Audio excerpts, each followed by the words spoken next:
Tocayo, ¿cómo estás? Mucho Muy gusto en bien. saludarte nuevamente. Tocayo, ¿cómo te va? Aquí tus órdenes. Muchas gracias. Bueno, ya sabes para qué te molestamos en esta ocasión. Haya un debate, a mí me parece un tanto estéril pelear si por definición la economía mexicana está en recesión o no. El caso es que el paciente está delicado de salud, ¿no? Independientemente cómo le quieras llamar a la enfermedad, el paciente no está bien, ¿verdad? Pues no, digo, estamos viendo ya los estragos claramente de política económica, pues muy incorrecta, ¿no? Fíjate que si vemos el dato del PIB desde el 2018, justo de cuando al tercer trimestre del 2018, justo después de las elecciones, comienza a desacelerar el crecimiento del PIB. Y si Sí. vemos el dato mensual de PIB, que es el IGAE, justamente en agosto ya el dato comienza a bajar su crecimiento, o sea, a desacelerar. Y ya en adelante, pues lo que sigue es decir, conforme ha avanzado este periodo gubernamental, el crecimiento ha ido sistemáticamente a la baja. El único episodio de rebote importante fue el año pasado, en el segundo o tercer trimestre, perdón, el rebote que tuvimos posterior a que Sí, empezamos al a abrir la 2020, economía, sí. es lo único que nivela el crecimiento, pero fuera de eso, toda la tendencia es hacia abajo, en inversión principalmente, en inversión privada. El consumo, a pesar del aumento del gasto social, no ha crecido. Y bueno, evidentemente tenemos pues este resultado, ¿no? Sí, efectivamente. A ver, ¿qué pudo haber detonado? Claro, es una serie de acontecimientos, no es un solo, pero comienza, a mí me parece, desde que cancela como presidente electo, decide cancelar el aeropuerto de Texcoco. Claro, ese fue el primer baldazo. O sea, Sí, eso no nos vamos a recuperar en 20 años. O sea, ese dato, porque implicó cancelar obra privada, no era pública, era privada. Eso le pegó a fondos de retiro, eso le pegó a Afores, eso le pegó a la banca, le pegó a la bolsa, le pegó a las expectativas empresariales, le pegó a notas crediticias internacionales. O sea, no, vamos, es un efecto financiero de largo plazo. Hay que resarcir, pelear, negociar contratos que ya estaban. Pero más allá de eso, le pegó a las expectativas privadas, nacionales e internacionales. Y quizás si nos vamos al periodo más corto, el trimestre 3 del año pasado, el tercer trimestre, hubo una caída inesperada del crecimiento, donde empezó esto que ahora se llama recesión técnica o estancamiento, que si quieres podemos entrar a la cosa conceptual. Pero esta es consecuencia básicamente de una reforma que este gobierno se adjudica como algo muy exitoso, que es haber modificado la ley del outsourcing. El outsourcing es subcontratar o contratar por fuera servicios, básicamente, porque eso facilita, agiliza y mejora las condiciones de producción, particularmente en el sector servicios, en el sector terciario. Bueno, claramente se aprueba estas reformas a la ley del outsourcing y el sector terciario, que es quien encabeza el crecimiento, se va para abajo. El tercero y en el cuarto se acentúa. Es decir, a muchas empresas ya no les conviene subcontratar, prefieren despedir gente y quedarse con una plantilla muy reducida a tener plantillas mucho más grandes donde la incertidumbre frente al futuro, uno, y dos, frente a la productividad de la gente es muy incierta. Entonces, esta ley de outsourcing afectó, digamos, es el elemento más reciente que afectó el comportamiento del PIB del tercero y del cuarto trimestres. claro, sí, sí, efectivamente. Y ahora, ¿qué tendría que hacerse? Si habláramos de la lógica económica, ¿qué crees que debiera de hacerse?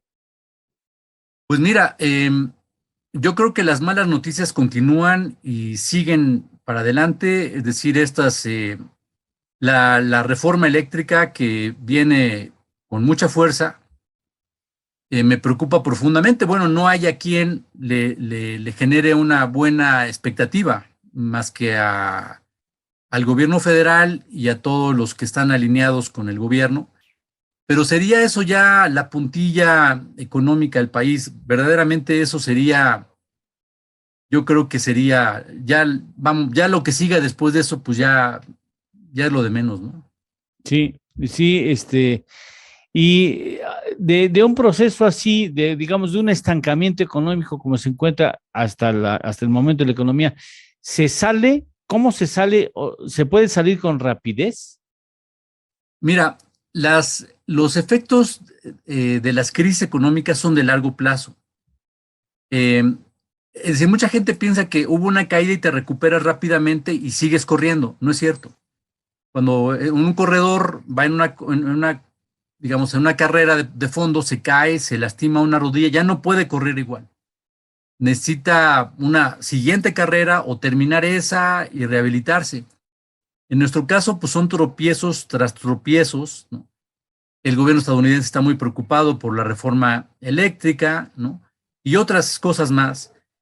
Nunca se había visto que una secretaria de Energía viniera a México a hablar al Congreso, a hablar ya en privado con el presidente, con los secretarios. Eso no había pasado nunca. Quizás la única pieza que se movía y en forma muy discreta era un embajador, pero ahora ya es muy evidente la preocupación del gobierno estadounidense, la preocupación de muchas empresas que han mandado a cabilderos al Congreso mexicano para decir, oigan, la reforma eléctrica es verdaderamente suicida, ¿no?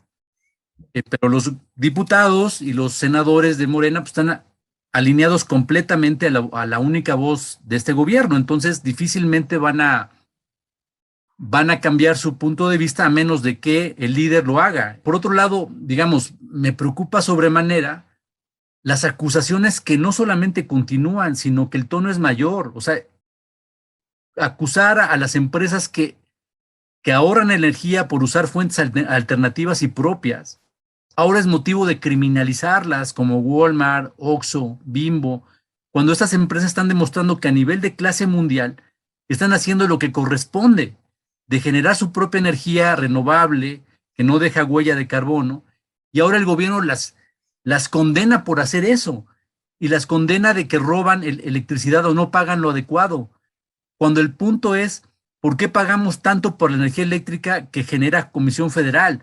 No por ahorrar energía. Es decir, la ecuación está al revés. Entonces, la visión del gobierno está exactamente al revés de lo que debería ser. Y pues, yo realmente pienso que con esta caída del crecimiento se van a empeorar todas las variables, porque mira, cuando se hace el presupuesto federal, para el año siguiente se hace sobre una expectativa de crecimiento.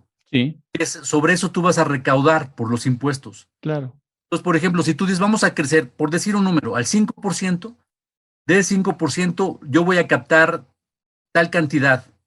Si el crecimiento se te fue para abajo, tu capacidad de recaudación también. Por lo tanto, también tu capacidad de gasto, a menos que te vayas a déficit y a deuda. Y como este gobierno es profundamente neoliberal en esa materia, o sea, es el más conservador del mundo en materia de gasto público, entonces van a tener que recortar el gasto, con lo cual van a afectar aún más el crecimiento económico. Y eso va a afectar la calificación de deuda, la nota crediticia de México, o sea, la deuda soberana, y también va a empezar a fastidiar a las empresas en su nota de calificación de empresas privadas. Entonces, para mí esto es un muy mal dato. El año pasado salieron 25,000 millones de dólares. Este año puede salir esa cantidad o más. Se calcula que las remesas van a llegar como a 55,000, 57,000 millones de dólares. Yo creo que no, para mí son datos muy alegres, porque ya en Estados Unidos han parado Claro, el apoyo a las familias, claro. cheques así que daban a todas las casas sin ninguna condicionalidad. Eso ya no va a ser posible. O sea, para mí, yo no creo que lleguemos a una cifra tan alta de remesas. Entonces, si tienes otra salida de 25,000 millones de dólares de la economía por falta de confianza, sigue sin haber inversión privada, lanzas la reforma energética que es un tiro suicida, ya no a la pierna, sino ya al cuerpo, ¿no?